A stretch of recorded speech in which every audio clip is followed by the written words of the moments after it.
ನಮಸ್ಕಾರ. ನಿಮ್ಮೆಲ್ಲರಿಗೂ PS education Infotech ಚಾನಲ್ಗೆ ಹಾರ್ದಿಕವಾದಂತಹ ಸ್ವಾಗತ. ಸ್ನೇಹಿತರೆ ಹಾಗೂ ವಿದ್ಯಾರ್ಥಿಗಳೇ, ಈ ಒಂದು ಚಾನಲ್ ಮೂಲಕ ನಿಮಗೆ ದ್ವಿತೀಯ PUC ವಿಷಯಕ್ಕೆ ಸಂಬಂಧಪಟ್ಟಂತೆ ಹಾಗೂ ಸ್ಪರ್ಧಾತ್ಮಕ ಪರೀಕ್ಷೆಗಳಿಗೂ ಕೂಡ ಸಂಬಂಧಪಟ್ಟಂತಹ ಅನೇಕ ಪ್ರಶ್ನೋತ್ತರಗಳನ್ನು ಹಾಗೂ ವಿಷಯದ ವಿಶ್ಲೇಷಣೆಗಳನ್ನು ನಾವು ಮಾಡ್ತಾ ಬಂದಿದ್ವಿ. ಅಂದರೆ ಅದರ ಪ್ರಕಾರ ಇವತ್ತು ನಾವು ರಾಜ್ಯಶಾಸ್ತ್ರ ವಿಷಯಕ್ಕೆ ಸಂಬಂಧಪಟ್ಟಂತೆ ಪ್ರಥಮ PUCಯ ಪ್ರಥಮ ಅಧ್ಯಾಯವನ್ನು ನಿಮ್ಮ ಮುಂದೆ ನಾನು ತೆಗೆದುಕೊಂಡು ಬಂದಿದ್ದೇನೆ. ಆ ಒಂದು ಅಧ್ಯಾಯ ನಿಮಗೆಲ್ಲರಿಗೂ ಆಸಕ್ತಿಯಾಗಿ ಹಾಗೂ ಅದು ಬಹಳಷ್ಟು ಇಷ್ಟ ಆಗ್ತದೆ ಅನ್ನುವಂತಹ ಒಂದು ಭರವಸೆಯೊಂದಿಗೆ ನಾನು ಆ ಒಂದು ವಿಡಿಯೋವನ್ನು ಪ್ರಾರಂಭಿಸ್ತಾ ಇದ್ದೇನೆ. ಅದಕ್ಕಿಂತ ಮೊದಲು ತಾವು ಈ ಚಾನಲನ್ನು ಇನ್ನೂ ಸಬ್ಸ್ಕ್ರೈಬ್ ಮಾಡಿಕೊಂಡಿರದಿದ್ದರೆ ದಯವಿಟ್ಟು ಈ ಚಾನಲನ್ನು ಸಬ್ಸ್ಕ್ರೈಬ್ ಮಾಡಿಕೊಳ್ಳಿ. ಯಾಕೆಂದರೆ ನಾವು ಮುಂದಿನ ದಿನಗಳಲ್ಲಿ ಅನೇಕ ಉತ್ತಮ ವಿಡಿಯೋಗಳನ್ನು ಮಾಡಿ ನಿಮಗೆ ಪ್ರಸ್ತುತಪಡಿಸಲಿದ್ದೇವೆ. ಅವೆಲ್ಲವೂ ಕೂಡ ನಿಮಗೆ ನೋಟಿಫಿಕೇಷನ್ ಮೂಲಕ ಬರಲಿಕ್ಕೆ ಸಾಧ್ಯ ಆಗ್ತದೆ. ಹಾಗಾದರೆ ಈಗ ಪ್ರಥಮ PUCಯಲ್ಲಿ ನಾವು ರಾಜ್ಯಶಾಸ್ತ್ರ ವಿಷಯಕ್ಕೆ ಸಂಬಂಧಪಟ್ಟಂತೆ ಏನನ್ನು ಅಧ್ಯಯನ ಮಾಡಬೇಕು, ಪ್ರಥಮ ಅಧ್ಯಾಯದಲ್ಲಿ ಏನಿದೆ ಅನ್ನೋದನ್ನು ನಾವು ಈಗ ನೋಡೋಣ. ಓಕೆ, ಬನ್ನಿ ಸ್ನೇಹಿತರೆ. ಈ ಪ್ರಥಮ PUCಗೆ ಸಂಬಂಧಪಟ್ಟಂತೆ ಅಧ್ಯಾಯ 1 ರಾಜ್ಯಶಾಸ್ತ್ರಕ್ಕೆ ಸಂಬಂಧಪಟ್ಟಂತಹ ಈ ಅಧ್ಯಾಯ ಏನನ್ನು, ಯಾವ ಶಿರೋನಾಮೆಯನ್ನು ಹೊತ್ತುಕೊಂಡು ನಿಮ್ಮ ಮುಂದೆ ಬರ್ತದೆ ಅಥವಾ ನೀವು ಅದನ್ನು ಅಧ್ಯಯನ ಮಾಡಬೇಕಾಗ್ತದೆ ಅಂತಂದರೆ, ರಾಜ್ಯಶಾಸ್ತ್ರ ಒಂದು ಅಧ್ಯಯನ. ಅಂದರೆ ರಾಜ್ಯಶಾಸ್ತ್ರದಲ್ಲಿ ಏನಿದೆ ಅನ್ನೋದನ್ನು ನಾವು ತಿಳಿದುಕೊಳ್ಬೇಕಾದ್ರೆ ಈ ಒಂದು ಅಧ್ಯಾಯದೊಂದಿಗೆ ನಾವು ಪ್ರಾರಂಭ ಮಾಡಬೇಕಾಗ್ತದೆ. ಅಂದರೆ ವಾಟ್ ಈಸ್ ಪೊಲಿಟಿಕಲ್ ಸೈನ್ಸ್, ರಾಜ್ಯಶಾಸ್ತ್ರ ಎಂದರೇನು ಅನ್ನುವ ಒಂದು ಅಧ್ಯಯನ ಮಾಡಬೇಕಾದ್ರೆ ಅದರ ಅರ್ಥವನ್ನು ನಾವು ಈ ಅಧ್ಯಾಯದ ಮೂಲಕ ತಿಳಿದುಕೊಳ್ಳೋಣ. ಈ ಮೊದಲ ಅಧ್ಯಾಯದಲ್ಲಿ ನಾವು ಯಾವ ವಿಷಯದ ಕಡೆ ಯಾವ ಅರ್ಥವನ್ನು ನಾವು ಮಾಡಿಕೊಳ್ಬೇಕು ಅಂತಂದರೆ, ಪ್ರಮುಖವಾಗಿ ನಾವು ಈ ಕೆಳಗಿನಂತೆ ಅವುಗಳನ್ನು ಅರ್ಥ ಮಾಡಿಕೊಳ್ಬೇಕಾಗ್ತದೆ. ಅವು ಯಾವುದು ಅಂದರೆ, ಮೊದಲನೆಯದಾಗಿ ರಾಜ್ಯಶಾಸ್ತ್ರದ ಅರ್ಥ, ಸ್ವರೂಪ ಮತ್ತು ವ್ಯಾಪ್ತಿ. ಈ ಕನ್ಸೆಪ್ಟನ್ನು ಅಂದರೆ ಈ ಪರಿಕಲ್ಪನೆಯನ್ನು ನಾವು ಈ ಅಧ್ಯಾಯದ ಮೂಲಕ ತಿಳಿದುಕೊಳ್ಬೇಕಾಗ್ತದೆ. ಅಂದರೆ ವಾಟ್ ಈಸ್ ಪೊಲಿಟಿಕಲ್ ಸೈನ್ಸ್ ಅಂದರೆ ರಾಜ್ಯಶಾಸ್ತ್ರ ಎಂದು, ಅದು ಹೇಗೆ, ರಾಜ್ಯಶಾಸ್ತ್ರ ಅಂದರೆ ಏನು, ಅದು ಯಾವ ರೀತಿಯಾಗಿ ಬೆಳವಣಿಗೆ ಹೊಂದಿತು ಅನ್ನೋದನ್ನು ಮತ್ತು ಅದರ ಬಗ್ಗೆ ವಿಚಾರವನ್ನು ನಾವು ತಿಳಿದುಕೊಳ್ಬೇಕು. ಎರಡನೇದಾಗಿ ಅದು ಅದರ ಸ್ವರೂಪ, ಮೂರನೇದಾಗಿ ಅದರ ವ್ಯಾಪ್ತಿ. ಈ ಅಂಶವನ್ನು ನಾವು ಇಲ್ಲಿ ತಿಳಿದುಕೊಳ್ಬೇಕಾಗ್ತದೆ. ನೆಕ್ಸ್ಟ್ ಇನ್ನು ಎರಡನೇದಾಗಿ ಅದರ ಟಾಪಿಕಲ್ಲಿ ಬರುವಂಥದ್ದು ಅಂದರೆ ಸಮಕಾಲೀನ ಪ್ರಪಂಚದಲ್ಲಿ ರಾಜ್ಯಶಾಸ್ತ್ರ ಅಧ್ಯಯನದ ಪ್ರಾಮುಖ್ಯತೆ. ಅಂದರೆ ಈ ಪೊಲಿಟಿಕಲ್ ಸೈನ್ಸ್ ಅಥವಾ ರಾಜ್ಯಶಾಸ್ತ್ರ ಅನ್ನೋದನ್ನು ನಾವು ಸ್ಟಡಿ ಮಾಡೋದ್ರಿಂದ ಏನು ಮಹತ್ವ ಇದೆ ಅನ್ನೋದನ್ನು ನಾವು ತಿಳ್ಕೋಬೇಕಾಗ್ತದೆ. ಅಂದರೆ ಈ ಒಂದು ಕಂಟೆಂಪ್ರರಿ ವರ್ಲ್ಡ್ ಅಂದರೆ ಈ ಸಮಕಾಲೀನ ಪ್ರಪಂಚದಲ್ಲಿ ನಾವು ರಾಜ್ಯಶಾಸ್ತ್ರ ಯಾಕೆ ಅಧ್ಯಯನ ಮಾಡಬೇಕು, ಅದರಲ್ಲಿ ಯಾವ ವಿಷಯವು ನಮಗೆ ಅರ್ಥ ಆಗ್ತದೆ ಅನ್ನೋದನ್ನು ನಾವು ಈ ಒಂದು ಅಧ್ಯಾಯದ ಮೂಲಕ ತಿಳಿದುಕೊಳ್ಬೇಕಾಗ್ತದೆ. ಹಾಗಾದರೆ ಈ ಮೊದಲನೇ ಅಧ್ಯಾಯವಾಗಿರುವಂತಹ ರಾಜ್ಯಶಾಸ್ತ್ರ, ಅದರ ಅರ್ಥ ಏನು ಅನ್ನೋದನ್ನು ನಾವು ಈಗ ನೋಡೋಣ. ವಿದ್ಯಾರ್ಥಿಗಳೇ, ಈ ರಾಜ್ಯಶಾಸ್ತ್ರದ ಬಗ್ಗೆ ಜಾರ್ಜ್ ಬರ್ನಾರ್ಡ್ ಶಾ ಅವರು ಒಂದು ಮಾತು ಹೇಳ್ತಾರೆ. ಏನದು? ರಾಜ್ಯಶಾಸ್ತ್ರವೊಂದರಿಂದ ಮಾತ್ರ ನಾಗರಿಕತೆಯನ್ನು ರಕ್ಷಿಸಲು ಸಾಧ್ಯ. ಅಂದರೆ ಈ ರಾಜ್ಯಶಾಸ್ತ್ರವೊಂದರಿಂದಲೇ ನಾವು ಈಗ ಅಸ್ತಿತ್ವದಲ್ಲಿರುವ ಈ ಸಿವಿಲೈಸೇಷನ್ ಅಂತ ಏನು ಕರಿತೀವಿ, ನಾಗರಿಕತೆ ಅಂತ ಏನು ಕರಿತೀವಿ, ಅದನ್ನು ರಕ್ಷಿಸಲಿಕ್ಕೆ ರಾಜ್ಯಶಾಸ್ತ್ರದ ಜ್ಞಾನ ಅತಿ ಅವಶ್ಯ ಅನ್ನುವಂಥ ಮಾತನ್ನು ಜಾರ್ಜ್ ಬರ್ನಾರ್ಡ್ ಶಾ ಅವರು ಹೇಳ್ತಾರೆ. ಅದು ಯಾಕೆ ಅಂದರೆ ಈ ರಾಜ್ಯಶಾಸ್ತ್ರದ ಅರಿತುಕೊಂಡಂತಹ ವ್ಯಕ್ತಿಗಳಿಂದಲೇ ನಾಗರಿಕತೆಯ ರಕ್ಷಣೆ ಆಗಲಿಕ್ಕೆ ಸಾಧ್ಯ. ಹಾಗಾದರೆ ಆ ರಾಜ್ಯಶಾಸ್ತ್ರದಲ್ಲಿ ಏನೇನು ಇರ್ತದೆ ಅನ್ನೋದನ್ನು ನಾವು ಇಡೀ ಈ ಒಂದು ವರ್ಷದ ಅವಧಿಯ ಅಧ್ಯಾಯದಲ್ಲಿ ನಾವು ಅಧ್ಯಯನ ಮಾಡಬೇಕಾಗ್ತದೆ. ಮೊದಲಿಗೆ ಈ ಒಂದು ಅಧ್ಯಾಯದ ಕಲಿಕಾ ಉದ್ದೇಶಗಳೇನು, ಈ ಒಂದು ಅಧ್ಯಾಯದಲ್ಲಿ ನಾವು ಏನನ್ನು ಅರಿತುಕೊಳ್ಬೇಕು, ಯಾವ ಉದ್ದೇಶದಿಂದ ಈ ಪಾಠವನ್ನು ನಾವು ಓದಬೇಕು ಅನ್ನೋದ್ರ ಬಗ್ಗೆ ನಾವು ನೋಡಬೇಕು. ಅಂದರೆ ಮೊದಲನೇದಾಗಿ ರಾಜ್ಯಶಾಸ್ತ್ರ ವಿಷಯದ ಬಗ್ಗೆ ತಿಳುವಳಿಕೆಯನ್ನು ನೀಡೋದು. ಅಂದರೆ ಈ ಒಂದು ಅಧ್ಯಾಯದ ಮೂಲಕ ನಾವು ಈ ರಾಜ್ಯಶಾಸ್ತ್ರ ಅಂದರೆ ಏನು ಅನ್ನೋದನ್ನು ವಿದ್ಯಾರ್ಥಿಗಳು ತಿಳಿದುಕೊಳ್ಬೇಕಾಗಿರುವಂಥದ್ದು ಇದು ಅಧ್ಯಾಯದ ಮೂಲ ಉದ್ದೇಶ ಆಗಿದೆ. ಇನ್ನು ಎರಡನೇದಾಗಿ ರಾಜ್ಯಶಾಸ್ತ್ರದ ಸ್ವರೂಪದ ಬಗ್ಗೆ ತಿಳುವಳಿಕೆಯನ್ನು ಮೂಡಿಸುವುದು. What is nature of the political science, ರಾಜ್ಯಶಾಸ್ತ್ರದ ಸ್ವರೂಪ ಏನು, ಅದು ಯಾವ ರೀತಿಯಾಗಿದೆ ಅನ್ನೋದನ್ನು ನಾವು ತಿಳಿದುಕೋಬೇಕು. ಇದು ಒಂದು ಈ ಅಧ್ಯಾಯದ ಕಲಿಕಾ ಉದ್ದೇಶ ಆಗಿದೆ. ಇನ್ನು ಮೂರನೇದಾಗಿ ವಿಷಯ ವ್ಯಾಪ್ತಿಯ ಬಗ್ಗೆ ಜ್ಞಾನ ಪಡೆಯುವಂತೆ ಮಾಡೋದು. ಅಂದರೆ ರಾಜ್ಯಶಾಸ್ತ್ರದ ಬಗ್ಗೆ ವಿಷಯವನ್ನು, ಅದರ ವ್ಯಾಪ್ತಿ ಎಷ್ಟು ಅನ್ನೋದ್ರ ಬಗ್ಗೆ ಜ್ಞಾನವನ್ನು ಪಡೆದುಕೊಳ್ಳುವಂತೆ ಮಾಡೋದಾಗಿದೆ. ಆಮೇಲೆ ನಾಲ್ಕನೆಯದಾಗಿ ರಾಜ್ಯಶಾಸ್ತ್ರದ ಅಧ್ಯಯನದ ಮಹತ್ವ, ಅದರ ಜ್ಞಾನ ಪಡೆಯುವುದರ ಮೂಲಕ ಉತ್ತಮ ನಾಗರಿಕನಾಗಲಿಕ್ಕೆ ಪ್ರೇರೇಪಣೆ ಮಾಡುವಂಥದ್ದು. ಅಂದರೆ ಈ ರಾಜ್ಯಶಾಸ್ತ್ರವನ್ನು ಅರಿತುಕೊಳ್ಳುವುದರಿಂದ, ಅಧ್ಯಯನ ಮಾಡುವುದರಿಂದ ಒಬ್ಬ ವ್ಯಕ್ತಿ ಉತ್ತಮ ನಾಗರಿಕನಾಗಲಿಕ್ಕೆ ಸಾಧ್ಯ.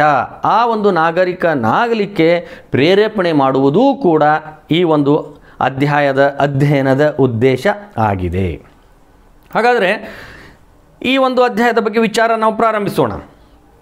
ನಿಮಗೆ ಗೊತ್ತಿರುವುದು, ಈ ಭೂಮಿಯು ಹಲವಾರು ವಿಸ್ಮಯಗಳನ್ನು, ಹಲವಾರು ಬದಲಾವಣೆಗಳನ್ನು, ಹಲವಾರು ಬೆಳವಣಿಗೆಗಳನ್ನು ಕಂಡಿದೆ. ಹೌದು, ಯಾಕೆಂದರೆ ನಾವು ಆದಿ ಮಾನವನ ಕಾಲದಿಂದಲೂ ನೋಡ್ತೀವಿ, ಬಹಳಷ್ಟು ಬದಲಾವಣೆಗಳನ್ನು ನಾವು ನೋಡ್ತೀವಿ, ಅದರಲ್ಲಿ ವಿಸ್ಮಯಗಳನ್ನು ನೋಡ್ತೀವಿ. ಅಷ್ಟೇ ಅಲ್ಲದೆ ಹೆಚ್ಚಿನ ಬೆಳವಣಿಗೆಗಳನ್ನು ಕೂಡ ನಾವು ಮಾಡಿರುವುದನ್ನು ನೋಡ್ತೀವಿ. ಅವುಗಳಲ್ಲಿ ಅತ್ಯಂತ ಪ್ರಮುಖವಾಗಿರುವಂತಹ ವಿಸ್ಮಯ, ಬೆಳವಣಿಗೆ, ಬದಲಾವಣೆ ಅಂತಂದರೆ ಮನುಕುಲದ ಸೃಷ್ಟಿ. ಈ ಮನುಕುಲ ಅನ್ನುವಂಥದ್ದು, ನಾವು ಕೂಡ ಒಂದು ಪ್ರಾಣಿಯೇ.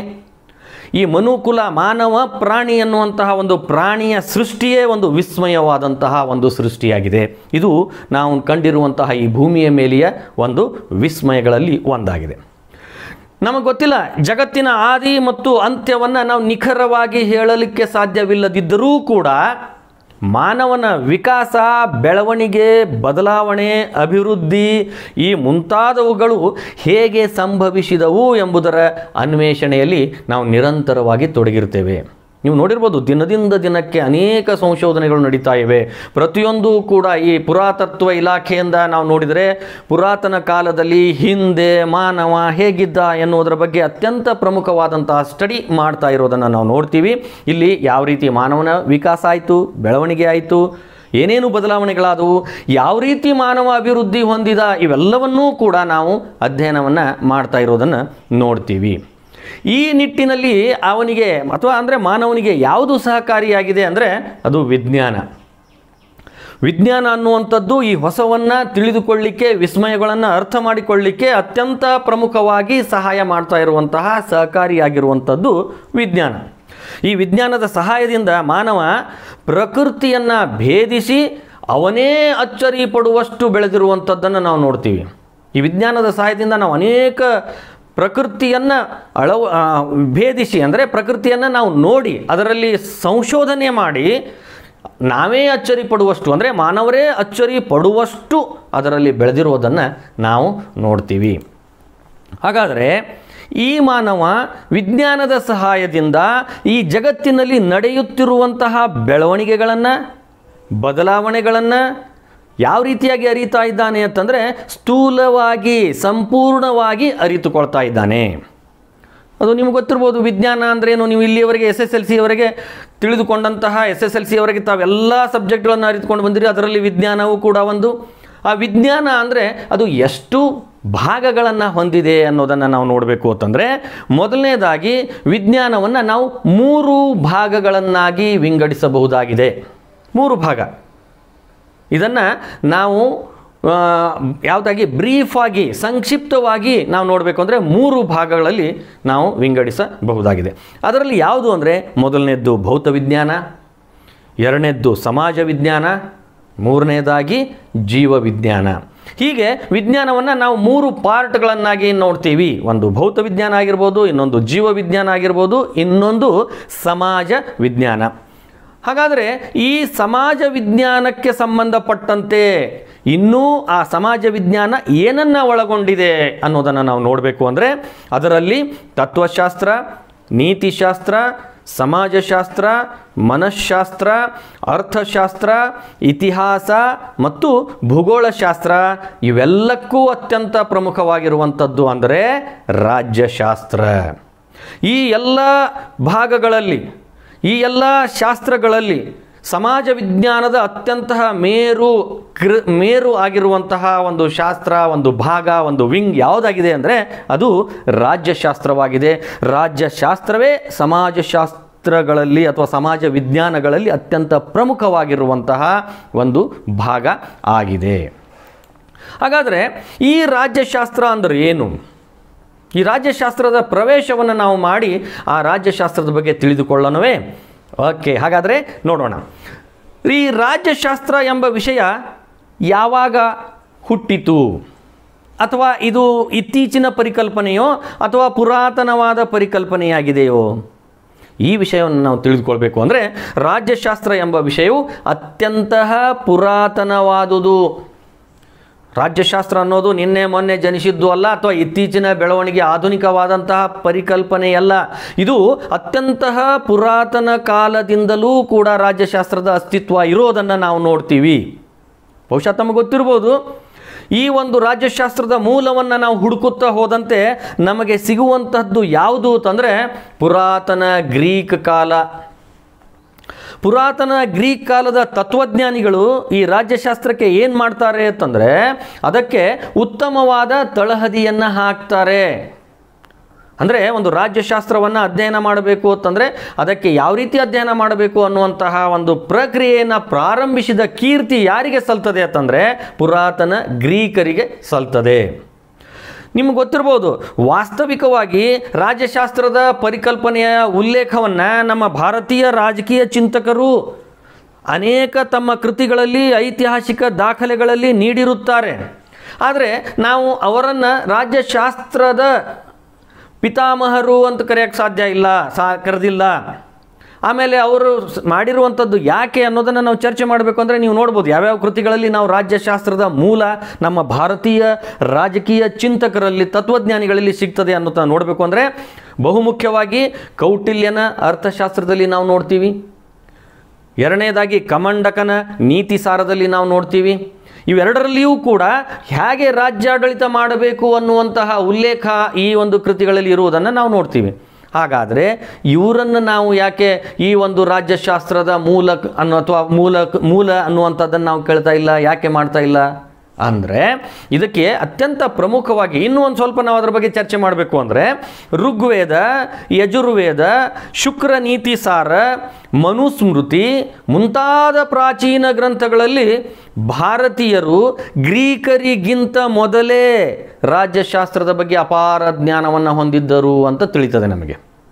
ಈ ಋಗ್ವೇದ, ಯಜುರ್ವೇದ, ಶುಕ್ರ ನೀತಿಸಾರ, ಮನುಸ್ಮೃತಿ ಇಂಥ ಮುಂತಾದ ಪ್ರಾಚೀನ ಗ್ರಂಥಗಳನ್ನು ನಾವು ನೋಡಿದಾಗ ಅದರಲ್ಲಿ ಗ್ರೀಕರಿಗಿಂತ ಮೊದಲೇ ನಮ್ಮ ರಾಜ್ಯಶಾಸ್ತ್ರಜ್ಞರು ಈ ಎಲ್ಲರೂ ಇದರಲ್ಲಿ ಅಧ್ಯಯನ ಮಾಡಿರುವುದನ್ನು ನಾವು ನೋಡ್ತೀವಿ.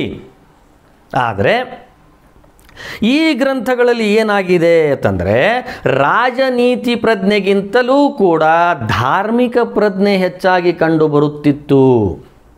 ಅಂದರೆ ರಾಜ್ಯಶಾಸ್ತ್ರವನ್ನು ಸಂಪೂರ್ಣ ಈ ಎಲ್ಲ ಗ್ರಂಥಗಳು ರಾಜ್ಯಶಾಸ್ತ್ರದ ಸ್ಟಡಿ ಮಾಡಿದ್ದಾರೆ ಅಂತ ಹೇಳಲಿಕ್ಕೆ ನಮಗೆ ಸಾಧ್ಯ ಇಲ್ಲ.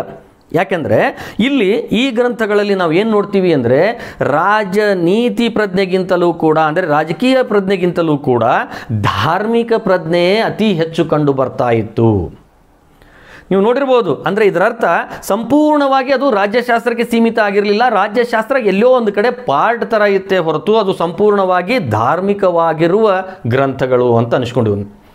ವೇದಗಳು ನೀವೆಲ್ಲ ಅನ್ನುವಂಥದ್ದು ವೇದಗಳ ಕಾಲ, ವೇದಗಳು ಅನ್ನುವಂಥದ್ದು ಎಲ್ಲವೂ ಕೂಡ ಧಾರ್ಮಿಕ ಹಿನ್ನೆಲೆಯಲ್ಲಿ ನಾವು ಅಧ್ಯಯನ ಮಾಡ್ತೀವಿ ಹೊರತು ರಾಜಕೀಯ ಹಿನ್ನೆಲೆಯಲ್ಲಿ ನಾವು ಅಧ್ಯಯನ ಮಾಡೋದಿಲ್ಲ. ಹೀಗಾಗಿ ಇವು ಧಾರ್ಮಿಕ ಪ್ರಜ್ಞೆಯನ್ನು ಹೊಂದಿದ್ದೇ ಹೊರತು ರಾಜಕೀಯ ನೀತಿ ಪ್ರಜ್ಞೆಯನ್ನು ಹೊಂದಿರದೇ ಇರುವಂಥದ್ದು ಒಂದು ಕಾರಣ. ಇನ್ನು ರಾಜ್ಯಶಾಸ್ತ್ರದ ಅಧ್ಯಯನವು ಆಗ ಸುವ್ಯವಸ್ಥಿತ ಮತ್ತು ಕ್ರಮಬದ್ಧವಾಗಿರಲಿಲ್ಲ. ಅಂದರೆ ನಮ್ಮ ಭಾರತೀಯರ ಈ ಗ್ರಂಥಗಳೆಲ್ಲವನ್ನು ನಾವು ನೋಡಿದಾಗ ನಮಗೇನು ಗೊತ್ತಾಗ್ತದೆ ಅಂತಂದರೆ ರಾಜನೀತಿಯ ಈ ಒಂದು ಅರ್ಥ ಅಥವಾ ರಾಜನೀತಿಯ ವಿಚಾರವನ್ನು ನಾವು ನೋಡಿದರೆ ಇದು ಸುವ್ಯವಸ್ಥಿತವಾಗಿ ಇರಲಿಲ್ಲ ಮತ್ತು ಕ್ರಮಬದ್ಧವಾಗಿ ಇರಲಿಲ್ಲ. ಹೀಗಾಗಿ ಏನಾಯಿತು ಅಂತಂದರೆ ರಾಜ್ಯಶಾಸ್ತ್ರವನ್ನು ಕ್ರಮಬದ್ಧವಾಗಿ ಅಧ್ಯಯನ ಮಾಡಿದ ಕೀರ್ತಿ ಯಾರಿಗೆ ಸಲ್ತದೆ ಅಂದರೆ ಪುರಾತನ ಗ್ರೀಕರಿಗೆ ಸಲ್ತದೆ. ನಮಗೆ ಗೊತ್ತು, ನಾವು ನೋಡ್ತೀವಿ ಪುರಾತನ ಗ್ರೀಕರು ಯಾವ ರೀತಿ ಈ ಒಂದು ಅಧ್ಯಯನ ಮಾಡಿದರು. ತಮಗೆ ಗೊತ್ತಿರುವಂತೆ ಬುದ್ಧಿವಂತ ತ್ರಿವಳಿಗಳು ಅಂತ ಕರೀತಾರೆ, ತತ್ವಜ್ಞಾನಿ ತ್ರಯರು ಅಂತ ಕರೀತಾರೆ. ಅವರು ಮೂಲವಾಗಿ ಗ್ರೀಕರಾಗಿದ್ದು ಈ ರಾಜ್ಯಶಾಸ್ತ್ರವನ್ನು ಒಂದು ಕ್ರಮಬದ್ಧವಾಗಿ ಅಧ್ಯಯನ ಮಾಡಿರುವಂತಹದ್ದು ಅವರಿಂದ ಪ್ರಾರಂಭ ಆಯಿತು ಅಂತ. ಹಾಗಾದರೆ ಅವರು ಯಾರನ್ನು ನಾವು ಬುದ್ಧಿವಂತ ತ್ರಿವಳಿಗಳು ಅಂತ ಕರಿತೀವಿ? ತತ್ವಜ್ಞಾನಿ ತ್ರಯರು ಅಂತ ಯಾರನ್ನು ಕರಿತೀವಿ ಅಂತಂದರೆ ಅವುಗಳನ್ನು ನಾವು ನೋಡಬೇಕು. ಅಂದರೆ ಪುರಾತನ ಗ್ರೀಕ್ ಚಿಂತಕರಲ್ಲಿ ಪ್ರಮುಖರಾಗಿರುವಂತಹ ಸಾಕ್ರೆಟಿಸ್, ಮೊಟ್ಟ ಮೊದಲಿಗೆ ಬರುವಂತಹ ಹೆಸರು ಯಾವುದು ಅಂದರೆ ಸಾಕ್ರೆಟಿಸ್. ಕ್ರಿಸ್ತ ಶಕ ಪೂರ್ವ 470ರಿಂದ 399ರವರೆಗೆ ಇವರ ಕಾಲಾವಧಿ ಇತ್ತು. ಈ ಸಾಕ್ರೆಟಿಸ್ ಅನ್ನುವಂತಹ ತತ್ವಜ್ಞಾನಿ, ರಾಜಕೀಯ ತತ್ವಜ್ಞಾನಿ ಯಾವ ಕಾಲದಲ್ಲಿದ್ದರು ಅಂದರೆ ಕ್ರಿಸ್ತ ಶಕ ಪೂರ್ವ 470ರಲ್ಲಿ ಜನಿಸಿದರು ಹಾಗೂ ಕ್ರಿಸ್ತ ಶಕ ಪೂರ್ವ 399ರಲ್ಲಿ ಇವರು ತಮ್ಮ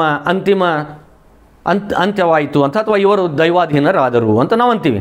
ಹಾಗಾದರೆ ಇಲ್ಲಿ ಸ್ವಲ್ಪ ನೀವು ಗಮನಿಸ್ಬೋದು, ಕ್ರಿಸ್ತ ಶಕ ಅಂತ ನಾವು ಕರಿತೀವಲ್ಲ, ಆ ಕ್ರಿಸ್ತ ಶಕ ಪ್ಲಸ್ ಆಗಿ ನಾವು ಕಂಟಿನ್ಯೂಸ್ ಏನಾಗ್ತದೆ ಅಂದರೆ ನಾವು ಈ ಈಸ್ವಿಗಳನ್ನು ನಾವು ಕೌಂಟ್ ಮಾಡಬೇಕಾದ್ರೆ ಅಲ್ಲಿ ಪ್ಲಸ್ ಮಾಡ್ಕೋತ ಹೋಗ್ತೀವಿ ಕ್ರಿಸ್ತ ಶಕನ ನಂತರ. ಬಟ್ ಕ್ರಿಸ್ತ ಪೂರ್ವದಲ್ಲಿ ಏನು ಮಾಡ್ತೀವಿ ಅಂತಂದರೆ ಮೈನಸ್ ಆಗ್ತಾ ಬರ್ತದೆ. ನೀವು ನೋಡಿರ್ಬೋದು, ಅಲ್ಲಿ ಜನಿಸಿರುವಂಥದ್ದು 470ರಲ್ಲಿ, ಮರಣ ಹೊಂದಿದ್ದು 399ರಲ್ಲಿ. ಅಂದರೆ ಈ ಕ್ರಿಸ್ತ ಹುಟ್ಟಿದ 470 ವರ್ಷದ ಮೊದಲು, ಕ್ರಿಸ್ತ ಹುಟ್ಟಿದ 399 ವರ್ಷದ ಮೊದಲು. ಈ ಅರ್ಥವನ್ನು ಈ ರೀತಿಯಾಗಿ ನಾವು ಅದನ್ನು ಅರ್ಥ ಮಾಡಿಕೊಳ್ಬೇಕಾಗ್ತದೆ.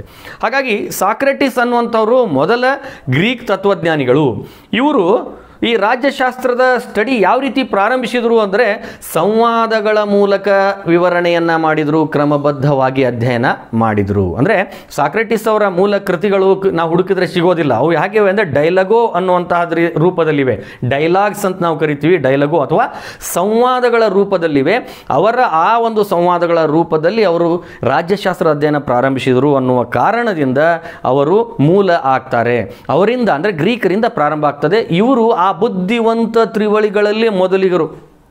ಸಾಕ್ರೆಟಿಸ್ ಇವರು ಸಂವಾದಗಳ ಮೂಲಕ ಈ ಒಂದು ಚಿಂತನೆ ಅಥವಾ ಈ ಒಂದು ರಾಜ್ಯಶಾಸ್ತ್ರ ಅಧ್ಯಯನ ಪ್ರಾರಂಭಿಸಿದರು. ಇನ್ನು ಎರಡನೆಯದಾಗಿ ಬರುವಂತಹ ಅತ್ಯಂತ ಪ್ರಮುಖವಾದ ಹೆಸರು ಅಂದರೆ ಈ ಸಾಕ್ರೆಟಿಸನ ಪ್ರೀತಿಯ ಶಿಷ್ಯ ಯಾರು? ಪ್ಲೇಟೋ ಅಂತ ಕರಿತೀವಿ. ಪ್ಲೇಟೋ ಅನ್ನುವಂತಹ ವ್ಯಕ್ತಿ ಹೆಸರು ತಾವು ಕೇಳಿರ್ಬೋದು, ರಾಜ್ಯಶಾಸ್ತ್ರಜ್ಞ. ಅವರು ಕ್ರಿಸ್ತ ಶಕ ಪೂರ್ವ 427ರಲ್ಲಿ ಜನಿಸಿದರು.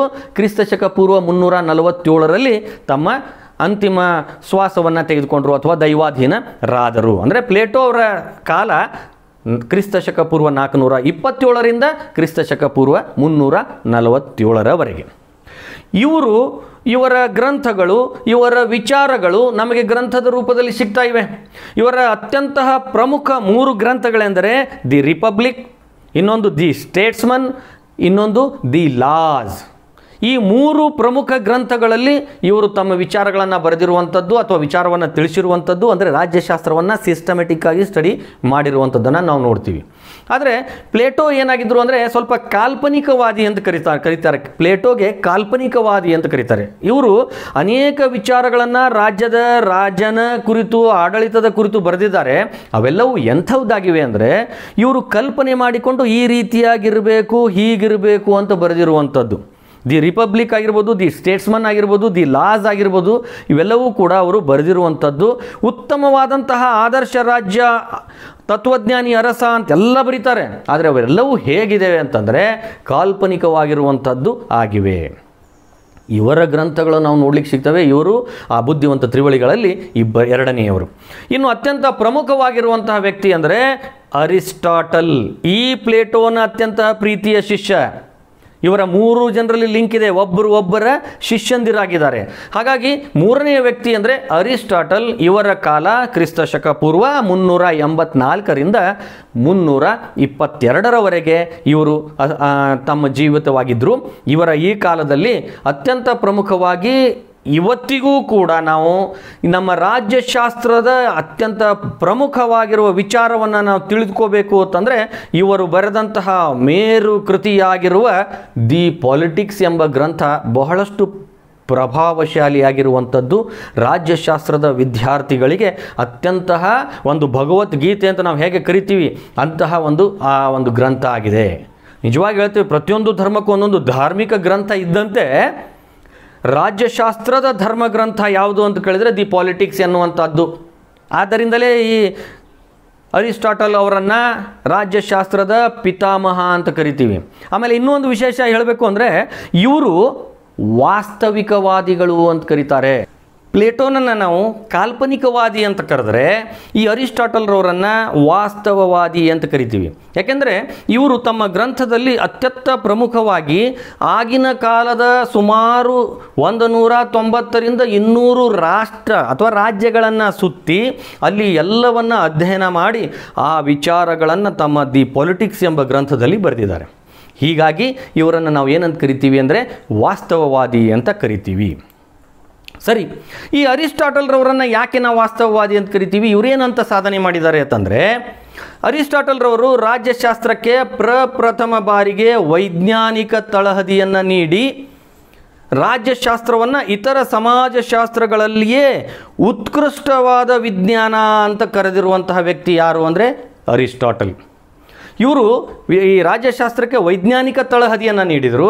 ಅಷ್ಟೇ ಅಲ್ಲದೆ ಇತರ ಸಮಾಜಶಾಸ್ತ್ರಗಳಲ್ಲಿಯೇ ಅತ್ಯಂತ ಉತ್ಕೃಷ್ಟವಾದ ವಿಜ್ಞಾನ ಯಾವುದಾದ್ರೂ ಆಗಿದ್ದರೆ ಅದು ರಾಜ್ಯಶಾಸ್ತ್ರ ಅನ್ನುವಂಥದ್ದನ್ನು ಈ ಅರಿಸ್ಟಾಟಲ್ ನಮಗೆ ತೋರಿಸಿ ಕೊಟ್ಟಿರುವಂಥದ್ದು. ಇನ್ನು ಅರಿಸ್ಟಾಟಲ್ರವರು ರಾಜ್ಯಶಾಸ್ತ್ರವನ್ನು ಮೊದಲ ಬಾರಿಗೆ ಕ್ರಮಬದ್ಧವಾಗಿ ಮತ್ತು ಸುವ್ಯವಸ್ಥಿತವಾಗಿ ಅಧ್ಯಯನ ಮಾಡಿರುವುದರಿಂದ ಇವರನ್ನು ರಾಜ್ಯಶಾಸ್ತ್ರದ ಪಿತಾಮಹ ಅಂತ ಕರಿತೀವಿ. ಅಂದರೆ ಅರಿಸ್ಟಾಟಲ್ರವರು ಹೇಗೆ ಸ್ಟಡಿ ಮಾಡಿದರು ಅಂದರೆ ಅತ್ಯಂತ ಸುವ್ಯವಸ್ಥಿತವಾಗಿ, ಅಷ್ಟೇ ಕ್ರಮಬದ್ಧವಾಗಿ, ಅದಕ್ಕೆ ಸಂಬಂಧಪಟ್ಟ ದಾಖಲೆಗಳ ಸಮೇತ ಅವ್ರು ಏನು ಮಾಡಿದರು ಅಂತಂದರೆ ತಮ್ಮ ಗ್ರಂಥದಲ್ಲಿ ಈ ರಾಜ್ಯಶಾಸ್ತ್ರದ ಸ್ಟಡಿ ಪ್ರಾರಂಭ ಮಾಡಿ ವಿವರಿಸಿರುವುದರಿಂದ ಇವರನ್ನು ನಾವು ರಾಜ್ಯಶಾಸ್ತ್ರದ ಪಿತಾಮಹ ಅಂತ ಕರಿತೀವಿ. ಈ ಸಾಕ್ರೆಟಿಸ್, ಪ್ಲೇಟೋ ಮತ್ತು ಅರಿಸ್ಟಾಟಲ್ ಈ ಮೂರನ್ನು ಏನಂತ ಕರಿತೀವಿ ಅಂತ ಹೇಳಿದೆ ನಾನು? ತತ್ವಜ್ಞಾನಿ ತ್ರಿಮೂರ್ತಿಗಳು ಅಥವಾ ಬುದ್ಧಿವಂತ ತ್ರಿವಳಿಗಳು ಅಂತ ಕರೀತಾರೆ. ಸರಿ, ಇದು ಹಳೆಯ ಕಾಲದಲ್ಲಿ ಆದರೂ ಕೂಡ ಇನ್ನು ಆಧುನಿಕ ಕಾಲದಲ್ಲಿ ನಾವು ನೋಡಬೇಕು ಅಂದರೆ ರಾಜ್ಯಶಾಸ್ತ್ರವನ್ನು ಇಟಲಿಯ ನಿಕಾಲೋ ಮೆಕೆವಲ್ಲಿ ಅನ್ನುವರು ತಮ್ಮ ದಿ ಪ್ರಿನ್ಸ್ ಎಂಬ ಗ್ರಂಥದ ಮೂಲಕ ಮತ್ತಷ್ಟು ಸರ್ವಶ್ರೇಷ್ಠ ಅಧ್ಯಯನವನ್ನಾಗಿ ಮಾಡಿಸಿರುವಂಥದ್ದನ್ನು ನಾವು ನೋಡ್ತೀವಿ. ಅಂದರೆ ಪುರಾತನ ಕಾಲದಲ್ಲಿಯ ದಿ ಪಾಲಿಟಿಕ್ಸ್ ಎಂಬ ಅರಿಸ್ಟಾಟಲ್ ಅವರ ಗ್ರಂಥ ಅತ್ಯಂತ ಪ್ರಮುಖವಾದಂತೆ ಆಧುನಿಕ ಕಾಲದಲ್ಲಿ ದಿ ಪ್ರಿನ್ಸ್ ಎಂಬ ಗ್ರಂಥ ಅದನ್ನು ಯಾರು ಬರೆದಿದ್ದಾರೆ ಅಂದರೆ ನಿಕಾಲೋ ಮೆಕೆವಲ್ಲಿ ಅನ್ನೋರು ಬರೆದಿದ್ದಾರೆ. ಈ ದಿ ಪ್ರಿನ್ಸ್ ಎನ್ನುವಂತಹ ಗ್ರಂಥ ಅತ್ಯಂತ ಶ್ರೇಷ್ಠವಾಗಿದ್ದು ಇದು ನಮ್ಮ ಈ ರಾಜ್ಯಶಾಸ್ತ್ರದ ಅಧ್ಯಯನಕ್ಕೆ ಅತ್ಯಂತ ಪ್ರಮುಖವಾದ ತಳಹದಿ ಬೇಸನ್ನು ನೀಡ್ತು ಅಂತ ನಾವು ಅನ್ನಬಹುದು. ಇನ್ನು ರಾಜ್ಯಶಾಸ್ತ್ರದ ಅರ್ಥವನ್ನು ನಾವು ನೋಡೋಣ. ಹೇಗೆ ರಾಜ್ಯಶಾಸ್ತ್ರ ಬಂತು ಅಂದರೆ, ಮೊದಲನೇದಾಗಿ ರಾಜ್ಯಶಾಸ್ತ್ರವು ಗ್ರೀಕ್ ಪದವಾದ ಪಾಲಿಸ್ ಎಂಬ ಪದದಿಂದ ಬಂದಿದೆ. ನಿಮ್ಗೆ ಗೊತ್ತಿರ್ಬೋದು, ಯಾಕೆಂದರೆ ವ್ಯವಸ್ಥಿತವಾಗಿ ಸ್ಟಡಿ ಪ್ರಾರಂಭಿಸಿರುವಂತಹ ಶ್ರೇಯಸ್ಸು ಹೋಗೋದೇ ಗ್ರೀಕರಿಗೆ. ಹಾಗಾಗಿ ನಮ್ಮ ಯಾವುದೇ ಒಂದು ಶಬ್ದದ ಮೂಲ ಹುಡುಕುತ್ತಾ ಹೋದಂತೆ ಅದು ಗ್ರೀಕ್ಗೆ ಹೋಗ್ತದೆ. ಹಾಗೆ ರಾಜ್ಯಶಾಸ್ತ್ರ ಎನ್ನುವ ಈ ಪದ ಹೇಗೆ ಬಂತು ಅಂತ ನಾವು ಹುಡುಕುತ್ತಾ ಹೋದಾಗ ಅದು ಗ್ರೀಕ್ನ ಪಾಲಿಸ್ ಎಂಬ ಪದದಿಂದ ಬಂತು. ಪಾಲಿಸ್ ಅಂದರೆ ಏನು? ಪಾಲಿಸ್ ಅಂದರೆ ನಗರ ರಾಜ್ಯ ಎಂದರ್ಥ. ಅಂದರೆ ಪ್ರಾಚೀನ ಕಾಲದಲ್ಲಿ ಏನಾಗಿತ್ತು ಅಂದರೆ ಅತ್ಯಂತ ಚಿಕ್ಕ ಚಿಕ್ಕ ನಗರಗಳೇ ಒಂದೊಂದು ರಾಜ್ಯಗಳಾಗಿದ್ದು. ನೀವು ಆಧುನಿಕ ರಾಜ್ಯದ ಪರಿಕಲ್ಪನೆಯನ್ನು ಚರ್ಚೆ ಮಾಡಿದರೆ ಬಹಳಷ್ಟು ವ್ಯತ್ಯಾಸ ಆಗ್ತದೆ. ಈಗಿನ ರಾಜ್ಯಗಳಿಗೂ ಆಗಿನ ರಾಜ್ಯಗಳಿಗೂ ಬಹಳಷ್ಟು ವ್ಯತ್ಯಾಸ ಇದ್ದು ಆಗಿನ ಚಿಕ್ಕ ಚಿಕ್ಕ ನಗರಗಳೇ ಒಂದೊಂದು ಇಂಡಿಪೆಂಡೆಂಟ್ ರಾಜ್ಯಗಳು ಆಗಿದ್ವು. ಮೂಲತಃ ಪಾಲಿಸ್ ಎಂಬ ಪದ ಲ್ಯಾಟಿನ್ ಪದವಾದ ಪೊಲಿಟಿಕಸ್ ಎನ್ನುವ ಮೂಲ ಪದ ಆಗಿದೆ. ಈ ಪೊಲಿಟಿಕಸ್ನಿಂದ ಪೊಲಿಟಿಕಸ್ ಅನ್ನುವಂತಹ ಶಬ್ದ ಉಪಯೋಗಿಸ್ತಿದ್ರು. ನಂತರ ನಾವು ಅದನ್ನು ಆಂಗ್ಲ ಭಾಷೆಯಲ್ಲಿ ಪಾಲಿಟಿಕ್ಸ್ ಅಂತ ನಾವು ಅದನ್ನು ಕನ್ವರ್ಟ್ ಮಾಡ್ಕೊಂಡು ಈಗ ಉಪಯೋಗಿಸಿರುವಂಥದ್ದು ಪಾಲಿಟಿಕ್ಸ್ ಅನ್ನುವಂಥದ್ದು. ಈ ಗ್ರೀಕ್ ತತ್ವಜ್ಞಾನಿಗಳ ಪ್ರಕಾರ ರಾಜ್ಯಶಾಸ್ತ್ರ ನಗರ ರಾಜ್ಯಗಳ ಅವುಗಳ ಪ್ರಾಯೋಗಿಕ ಮತ್ತು ತಾತ್ವಿಕ ಅಂಶಗಳ ಕುರಿತು ಅಧ್ಯಯನ ಮಾಡುವಂತಹ ಶಾಸ್ತ್ರ ಆಗಿದೆ. ಅಂದರೆ ನಗರ ರಾಜ್ಯಗಳ ಕುರಿತು ಅವುಗಳ ಪ್ರಾಯೋಗಿಕ ಮತ್ತು ತಾತ್ವಿಕ ಈ ಅಂಶಗಳ ಕುರಿತು ಅಧ್ಯಯನ ಮಾಡುವಂತಹ ಶಾಸ್ತ್ರ ಯಾವುದಾಗಿದೆ ಅಂತಂದರೆ ರಾಜ್ಯಶಾಸ್ತ್ರ ಆಗಿದೆ. ಅಂದರೆ ಅವರ ಆಗಿನ ಕಾಲದಲ್ಲಿ ನಗರ ರಾಜ್ಯಗಳೇ ರಾಜ್ಯಗಳಾಗಿರೋದರಿಂದ ಆ ನಗರ ರಾಜ್ಯಗಳ ಕುರಿತು, ಆ ನಗರ ರಾಜ್ಯಗಳಲ್ಲಿ ನಡೆಯುತ್ತಿರುವಂತಹ ತತ್ವಗಳು, ಆ ನಗರ ರಾಜ್ಯಗಳಲ್ಲಿ ನಡೀತಾ ಇರುವಂತಹ ಪ್ರಯೋಗ, ಅವುಗಳನ್ನು ಕುರಿತು ಅಧ್ಯಯನ ಮಾಡುವಂಥ ಶಾಸ್ತ್ರ ಅಂತ ಆಗಿನ ಕಾಲದಲ್ಲಿ ಅದನ್ನು ಪ್ರಾರಂಭ ಮಾಡಿದರು. ಅಂದರೆ ರಾಜ್ಯದ ಕುರಿತು ಅಧ್ಯಯನ ಮಾಡುವಂಥದ್ದು. ಆವಾಗ ಚಿಕ್ಕ ನಗರಗಳೇ ರಾಜ್ಯಗಳಾಗಿದ್ದು, ಹಾಗಾಗಿ ನಗರ ರಾಜ್ಯಗಳು ಅಂತ ಕರೆದರು. ಅರಿಸ್ಟಾಟಲ್ರವರು ರಾಜ್ಯಶಾಸ್ತ್ರವು ನಿಸ್ಸಂದೇಹವಾಗಿ ವಿಜ್ಞಾನವಾಗಿದೆ ಎಂದು ಹೇಳಿದವರಲ್ಲಿ ಮೊದಲಿಗರು. ಹೀಗಾಗಿಯೇ ಫ್ರೆಡ್ರಿಕ್ ಪೋಲಾಕ್ರವರು ಅರಿಸ್ಟಾಟಲ್ರವರಿಂದಲೇ ರಾಜ್ಯಶಾಸ್ತ್ರವು ಪ್ರಾರಂಭ ಆಯಿತು ಅಂತ ಹೇಳ್ತಾರೆ. ನಮಗೆ ಗೊತ್ತಿರ್ಬೋದು ಯಾಕೆ ಹೇಳ್ತಾರೆ ಅಂತಂದರೆ, ಅವರು ವ್ಯವಸ್ಥಿತವಾಗಿ ಕ್ರಮಬದ್ಧವಾಗಿ ಅಧ್ಯಯನ ಮಾಡಿರೋದರಿಂದ ಅವರು ರಾಜ್ಯಶಾಸ್ತ್ರದ ಪಿತಾಮಹ ಅನಿಸ್ಕೊಂಡ್ರು. ಹಾಗೆ ಇವು ಪೋಲಾಕ್ ಅವರನ್ನು ಅರಿಸ್ಟಾಟಲ್ರವರಿಂದಲೇ ರಾಜ್ಯಶಾಸ್ತ್ರದ ಅಧ್ಯಯನ ಪ್ರಾರಂಭ ಆಯಿತು ಅಥವಾ ರಾಜ್ಯಶಾಸ್ತ್ರ ಪ್ರಾರಂಭ ಆಯಿತು ಅಂತ ಹೇಳ್ತಾರೆ. ಪುರಾತನ ಗ್ರೀಕ್ ನಗರ ರಾಜ್ಯಗಳು ಆಧುನಿಕ ರಾಜ್ಯಗಳಂತೆ ವಿಶಾಲ ರಾಜ್ಯಗಳಾಗಿರಲಿಲ್ಲ.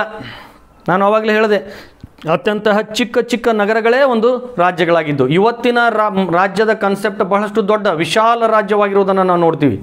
ಆವಾಗ ಬೆಟ್ಟ ಗುಡ್ಡಗಳು, ಕಣಿವೆಗಳು, ನದಿ ಸರೋವರಗಳು ಬಹಳಷ್ಟು ಇದ್ದು, ಅಂದರೆ ಬಹಳಷ್ಟು ಡಿಸ್ಟನ್ಸ್ ಇತ್ತು.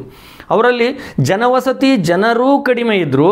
ಕಾಂಟ್ಯಾಕ್ಟ್ಸೂ ಕೂಡ, ಅಂದರೆ ಅವರ ಮಧ್ಯದಲ್ಲಿ ಸಂಬಂಧಗಳಾಗಿರ್ಬೋದು, ಪರಿಚಯ ಆಗಿರ್ಬೋದು, ವಿನಿಮಯ ಆಗಿರ್ಬೋದು ಭಾಳಷ್ಟು ಕಡಿಮೆ ಇದ್ದು. ಹೀಗಾಗಿ ಅತ್ಯಂತ ಚಿಕ್ಕ ಚಿಕ್ಕ ನಗರಗಳೇ ರಾಜ್ಯಗಳಾಗಿದ್ವು. ಅವುಗಳ ನಡುವೆ ಏನು ಪ್ರಾಬ್ಲಮ್ ಆಗಿತ್ತು ಅಂತಂದರೆ ಸಾರಿಗೆ ಸಂಪರ್ಕದ ಕೊರತೆ. ಅಂದರೆ ಹೀಗಾಗಿ ಅವರಲ್ಲಿ ಸಾರಿಗೆ ಸಂಪರ್ಕದ ಕೊರತೆ ಇತ್ತು. ಆ ಸಾರಿಗೆ ಸಂಪರ್ಕದ ಕೊರತೆ ಇರುವ ಕಾರಣದಿಂದ ಸೀಮಿತ ಚೌಕಟ್ಟಿನಲ್ಲಿ ತಮ್ಮ ಅಗತ್ಯತೆಗಳನ್ನು ತಾವೇ ಅವರು ಪೂರೈಸಿಕೊಳ್ತಾ ಇದ್ದರು. ಅಂದರೆ ಆ ಚಿಕ್ಕ ಚಿಕ್ಕ ನಗರದ ಜನ ತಮಗೇನು ಬೇಕು ಅನ್ನೋದನ್ನು ತಾವೇ ಪೂರೈಸಿಕೊಳ್ಳೋದು. ಅಂದರೆ ಇನ್ನೊಬ್ಬರ ಜೊತೆ ಕಾಂಟ್ಯಾಕ್ಟ್ ಮಾಡಲಿಕ್ಕೆ ಆವಾಗ ದೂರ ಹೋಗಿ ತಗೊಂಡು ಬರೋದು ಮಾಡಬೇಕಾದ್ರೆ ಸಾರಿಗೆ ಸಂಪರ್ಕ ಬಹಳಷ್ಟು ಕಡಿಮೆ ಇತ್ತು, ಇಲ್ಲದೇ ಇರುವಂತಹ ಸ್ಥಿತಿ ಇರುವುದರಿಂದ ಅಲ್ಲಿ ಆ ಒಂದು ಕಾಲದಲ್ಲಿ ಚಿಕ್ಕ ಚಿಕ್ಕ ನಗರಗಳೇ ರಾಜ್ಯಗಳಾಗಿದ್ದವು. ಪ್ರತಿ ನಗರಗಳು ಕೂಡ ಒಂದೊಂದು ರಾಜ್ಯಗಳಾಗಿ ಕಾರ್ಯವನ್ನು ನಿರ್ವಹಿಸುತ್ತಿದ್ದವು. ಅಲ್ಲಿ ಪ್ರಾಚೀನ ಗ್ರೀಕ್ ನಗರಗಳು ಯಾವುವು, ನಗರ ರಾಜ್ಯಗಳಲ್ಲಿ ಯಾವುವು ಅಂತ ಪ್ರಮುಖವಾಗಿ ಉಲ್ಲೇಖಿಸಬೇಕಂದ್ರೆ, ಅವ್ರ ಬಗ್ಗೆ ಹೇಳಬೇಕು ಅಂತಂದರೆ, ಒಂದನೇದಾಗಿ ಸ್ಪಾರ್ಟಾ ಅನ್ನುವಂತಹ ಒಂದು ನಗರ ರಾಜ್ಯ, ಅಥೆನ್ಸ್ ಅನ್ನುವಂಥದ್ದು ಒಂದು ನಗರ ರಾಜ್ಯ, ಸ್ವಾಗಿರಾ ಅನ್ನುವಂಥದ್ದು ಒಂದು, ಮ್ಯಾಸಿಡೋಮಿಯಾ ಅನ್ನುವಂಥದ್ದು ಒಂದು, ಇಂತಹ ಅನೇಕ ನಗರ ರಾಜ್ಯಗಳಿದ್ದವು. ಅವೆಲ್ಲವೂ ಚಿಕ್ಕ ಚಿಕ್ಕ ನಗರ ರಾಜ್ಯಗಳಾಗಿದ್ವು. ಇನ್ನು ಅಲ್ಲಿ ಯಾವ ರೀತಿಯ ಆಡಳಿತ ವ್ಯವಸ್ಥೆ ಇತ್ತು ಅನ್ನೋದನ್ನು ನಾವು ಚರ್ಚೆ ಮಾಡಬೇಕು ಅಂತಂದರೆ, ಸ್ಪಾರ್ಟಾದಲ್ಲಿ ಪ್ರತ್ಯಕ್ಷ ಪ್ರಜಾಪ್ರಭುತ್ವ ಇತ್ತು, ಪ್ರತ್ಯಕ್ಷ ಪ್ರಜಾಪ್ರಭುತ್ವ. ಆಮೇಲೆ ಅಥೆನ್ಸ್ನಲ್ಲಿ ಎಂಥ ರಾಜ್ಯ ಇತ್ತು ಅಂತಂದರೆ ಪರೋಕ್ಷ ಪ್ರಜಾಪ್ರಭುತ್ವ ಇತ್ತು, ಇನ್ಡೈರೆಕ್ಟ್ ಡೆಮಾಕ್ರಸಿ. ಅಲ್ಲಿ ಡೈರೆಕ್ಟ್ ಡೆಮಾಕ್ರಸಿ ಎತ್ತಿದ್ರೆ ಇಲ್ಲಿ ಇನ್ಡೈರೆಕ್ಟ್ ಡೆಮಾಕ್ರಸಿ ಅಸ್ತಿತ್ವದಲ್ಲಿ ಇದ್ವು. ಇನ್ನು ಕಾಲಾಂತರಗಳಲ್ಲಿ ಈ ನಗರ ರಾಜ್ಯಗಳ ನಡುವೆ ಸಾರಿಗೆ ಸಂಪರ್ಕ ಉಂಟಾಯಿತು. ಜನರ ನಡುವೆ ಆಚಾರ, ವಿಚಾರ, ಸಂಸ್ಕೃತಿ ಪರಸ್ಪರ ವಿನಿಮಯವಾಗತೊಡಗಿದವು. ಅವರಲ್ಲಿ ಏನಾಗತೊಡಗಿತು ಅಂತಂದರೆ ನಾವು ನೀವು ಒಂದು ಏಕತೆ ಅನ್ನುವಂತಹ ಏಕತಾ ಮನೋಭಾವ ಅವರಲ್ಲಿ ಮೂಡತೊಡಗಿತು. ಹೀಗೆ ಆ ಮನೋಭಾವ ಮೂಡಿದಾಗ ನಾವೆಲ್ಲ ಒಂದು ಅನ್ನುವಂಥದ್ದು ಸಾರಿಗೆ ಸಂಪರ್ಕಗಳ ಒಂದು ಬೆಳವಣಿಗೆ ಆದಾಗ ಈ ನಗರ ರಾಜ್ಯಗಳೇನಾದವು ಅಂದರೆ ರಾಜ್ಯಗಳು ಉಗಮ ಆದವು, ಒಬ್ಬರಿಗೊಬ್ಬರು ಅರಿವಿಗೆ, ಪ್ರಚಾರಕ್ಕೆ, ಪರಿಚಯಕ್ಕೆ ಬಂದವು. ಇಂತಹ ರಾಜ್ಯಗಳ ಆಡಳಿತ ವಿವರಿಸುವುದನ್ನೇ ಪಾಲಿಟಿಕ್ಸ್ ಎಂದು ಕರೆಯುತ್ತಿದ್ದರು. ಆಗ ಈ ರಾಜ್ಯ ಯಾವ ರೀತಿಯಾಗಿ ಆಡಳಿತ ನಡೆಸ್ತಾ ಇದೆ, ಅಲ್ಲಿ ಯಾವ ವ್ಯವಸ್ಥೆ ಇದೆ, ಯಾವ ರೀತಿಯಾಗಿ ನಡೀತಾ ಇದೆ ಅನ್ನೋದನ್ನೇ ವಿವರಣೆ ಮಾಡುವಂತಹ ಶಾಸ್ತ್ರ ಯಾವುದಾಗಿತ್ತು ಅಂತಂದರೆ ಅದು ಪಾಲಿಟಿಕ್ಸ್ ಆಗಿತ್ತು ಅಂತ. ಇನ್ನು ಈ ರಾಜ್ಯಶಾಸ್ತ್ರವು ಏನಾಗಿದೆ, ರಾಜ್ಯಶಾಸ್ತ್ರದ ಈ ಅರ್ಥ ಏನು, ರಾಜ್ಯಶಾಸ್ತ್ರ ಏನನ್ನು ನಾವು ತಿಳ್ಕೋಬೇಕು ಅನ್ನೋದನ್ನು ನಾವು ಮಾಡಬೇಕು, ವಿಚಾರ ಮಾಡಬೇಕು ಅಂತಂದರೆ, ರಾಜ್ಯಶಾಸ್ತ್ರವು ರಾಜ್ಯ ಮತ್ತು ಸರ್ಕಾರದ ವ್ಯವಸ್ಥೆ ಹಾಗೂ ಅದರ ಕಾರ್ಯನಿರ್ವಹಣೆಯನ್ನು ಕುರಿತು ವಿವರಿಸುತ್ತದೆ. ನಾವು ರಾಜ್ಯಶಾಸ್ತ್ರದಲ್ಲಿ ಏನು ಅಧ್ಯಯನ ಮಾಡ್ತೀವಿ? ರಾಜ್ಯದ ಕುರಿತು, ಅಂದರೆ ಯಾವ ರೀತಿಯ ರಾಜ್ಯ ಇದೆ, ಆಮೇಲೆ ಅಲ್ಲಿಯ ಸರ್ಕಾರದ ಕುರಿತು, ಅಂದರೆ ಸರ್ಕಾರ ಯಾವ ರೀತಿಯಾಗಿದೆ, ಆಮೇಲೆ ಅದು ಯಾವ ರೀತಿಯಾಗಿ ಕಾರ್ಯನಿರ್ವಹಿಸುತ್ತದೆ ಅನ್ನೋದನ್ನು ನಾವು ಈ ಒಂದು ರಾಜ್ಯಶಾಸ್ತ್ರದಲ್ಲಿ ಅಧ್ಯಯನ ಮಾಡಬೇಕಾಗ್ತದೆ. ಅದು ರಾಜ್ಯಶಾಸ್ತ್ರ ವಿವರಿಸುತ್ತದೆ. ಇನ್ನು ಅರಿಸ್ಟಾಟಲ್ ರಾಜ್ಯಶಾಸ್ತ್ರವನ್ನು ಪಾಲಿಟಿಕ್ಸ್ ಅಂತ ಕರೀತಾರೆ. ಗೇಟಲ್ ಅವರು ರಾಜ್ಯದ ಅಧ್ಯಯನ ಮಾಡುವ ವಿಜ್ಞಾನ ಅಂತ ಕರೀತಾರೆ. ಫ್ರೆಡ್ರಿಕ್ ಪೋಲಾಕ್ ಅವರು ರಾಜಕೀಯ ವಿಜ್ಞಾನ ಅಂತ ಕರೀತಾರೆ. ಹೀಗೆ ವಿವಿಧ ಚಿಂತಕರು ರಾಜ್ಯಶಾಸ್ತ್ರವನ್ನು ಏನು ಮಾಡ್ತಾರೆ ಅಂದರೆ ವಿವಿಧ ಹೆಸರುಗಳಿಂದ ನಾವು ಕರಿತಾ ಇರೋದನ್ನು ನೋಡಿದ್ವಿ. ಅಂದರೆ ಅದರಲ್ಲಿ ನೀವು ಹೇಳಿದಂತೆ ಅರಿಸ್ಟಾಟಲ್ ಪಾಲಿಟಿಕ್ಸ್ ಆಗಿರ್ಬೋದು, ಗೇಟಲ್ ಅವರು ರಾಜ್ಯದ ಅಧ್ಯಯನ ಮಾಡುವ ವಿಜ್ಞಾನ ಆಗಿರ್ಬೋದು, ಫೆಡ್ರಿಕ್ ಪೋಲಾಕ್ ಅವರು ರಾಜಕೀಯ ವಿಜ್ಞಾನ ಅಂತಂದಿರ್ಬೋದನ್ನು ನೋಡ್ಬೋದು.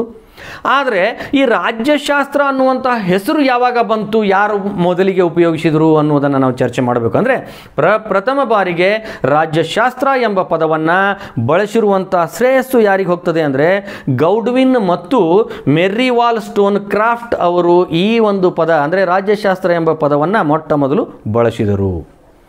ಆದರೆ ಅಂತಿಮವಾಗಿ ಯುನೆಸ್ಕೋ ಆಶ್ರಯದಲ್ಲಿ ನಡೆದಂತಹ ಪ್ಯಾರಿಸ್ನಲ್ಲಿ ನಡೀತದು ಸೆಪ್ಟೆಂಬರ್ 1948ರಲ್ಲಿ ವಿಶ್ವದ ರಾಜ್ಯಶಾಸ್ತ್ರಜ್ಞರ ಸಮ್ಮೇಳನ ನಡೀತದೆ. 1948 ಸೆಪ್ಟೆಂಬರ್ನಲ್ಲಿ ಯುನೆಸ್ಕೋದಲ್ಲಿ ಪ್ಯಾರಿಸ್ನಲ್ಲಿ ಈ ಒಂದು ಸಮ್ಮೇಳನ ನಡೀತದೆ. ಈ ಸಮ್ಮೇಳನದಲ್ಲಿ ರಾಜಕೀಯ ವಿಜ್ಞಾನಿಗಳೆಲ್ಲರೂ ಸೇರಿ ಈ ರಾಜ್ಯಶಾಸ್ತ್ರ ಎನ್ನುವ ಈ ಒಂದು ಪದದ ಬಳಕೆಯನ್ನು ಏನು ಮಾಡ್ತಾರೆ ಅಂದರೆ ಅನುಮೋದನೆಯನ್ನು ನೀಡ್ತಾರೆ. ಹೀಗೆ ಈ ರಾಜ್ಯಶಾಸ್ತ್ರ ಅನ್ನುವಂತಹ ಪದ ಮೊಟ್ಟ ಮೊದಲ ಬಾರಿಗೆ ಬಳಕೆಗೆ ಬಂತು ಅಂತ. ಈ ಒಂದು ಅಂಶ ನಾವು ಪ್ರಾರಂಭದಲ್ಲಿ ಯಾವ ರೀತಿಯಾಗಿ ರಾಜ್ಯಶಾಸ್ತ್ರ ಪ್ರಾರಂಭ ಆಯಿತು, ಅದರ ಸ್ಟಡಿ ಹೇಗೆ, ಯಾರು ಮೂಲ ಅನ್ನೋದನ್ನು ನಾವು ಚರ್ಚೆ ಮಾಡ್ತಾ ಹೋಗಬೇಕಾಗ್ತದೆ. ಇದು ನಾವು ಮಾಡಿದಂತೆ. ಹಾಗಾದರೆ ಇದು ಒಂದು ಈ ರಾಜ್ಯಶಾಸ್ತ್ರದ ಉಗಮ ಅರ್ಥ. ಇನ್ನು ಇದರ ಸ್ವರೂಪ ಹಾಗೂ ವ್ಯಾಪ್ತಿ ಇವುಗಳನ್ನು ನಾವು ನೋಡಬೇಕಾಗ್ತದೆ. ಹಾಗಾದರೆ ಇವತ್ತಿನ ಈ ಒಂದು ಅವಧಿಯಲ್ಲಿ ನಾವು ಅಥವಾ ಈ ಒಂದು ವಿಡಿಯೋದಲ್ಲಿ ನಾವು ಏನು ನೋಡ್ತೀವಿ ಅಂದರೆ ಈ ಅರ್ಥವನ್ನು ನೋಡಿದ್ವಿ. ಇನ್ನು ಮುಂದಿನ ವಿಡಿಯೋದಲ್ಲಿ ನಾವು ರಾಜ್ಯಶಾಸ್ತ್ರದ ಸ್ವರೂಪವನ್ನು ನೋಡೋಣ. ವಿದ್ಯಾರ್ಥಿಗಳೇ ಹಾಗೂ ಸ್ನೇಹಿತರೆ, ನಿಮಗೆ ಈ ವಿಡಿಯೋ ಇಷ್ಟ ಆದಲ್ಲಿ ದಯವಿಟ್ಟು ಲೈಕ್ ಬಟನನ್ನು ಒತ್ತಿ ಹಾಗೂ ಈ ಚಾನಲನ್ನು ಸಬ್ಸ್ಕ್ರೈಬ್ ಮಾಡಿ. ಯಾಕೆಂದರೆ ನಾವು ಮುಂದೆ ಮಾಡುವ ಪ್ರತಿಯೊಂದು ವಿಡಿಯೋಗಳು ಕೂಡ ನಿಮಗೆ ನೋಟಿಫಿಕೇಷನ್ ಮೂಲಕ ನಿಮಗೆ ತಲುಪಲಿಕ್ಕೆ ಅದು ಅತ್ಯಂತ ಸಹಾಯಕಾರಿ ಆಗ್ತದೆ. ಹಾಗೂ ಈ ಒಂದು ನಿಮ್ಮ ಲೈಕ್ ನಮಗೆ ಇನ್ನಷ್ಟು ಉತ್ಸಾಹ ತುಂಬಿ ಉತ್ತಮವಾದ ವಿಡಿಯೋ ನಿಮ್ಮ ಮುಂದೆ ಪ್ರಸ್ತುತಪಡಿಸಲಿಕ್ಕೆ ಸಾಧ್ಯ ಆಗ್ತದೆ. ದಯವಿಟ್ಟು ಈ ಚಾನಲನ್ನು ಸಬ್ಸ್ಕ್ರೈಬ್ ಮಾಡಿ ಹಾಗೂ ಲೈಕ್ ಮಾಡಿ. ಧನ್ಯವಾದಗಳು.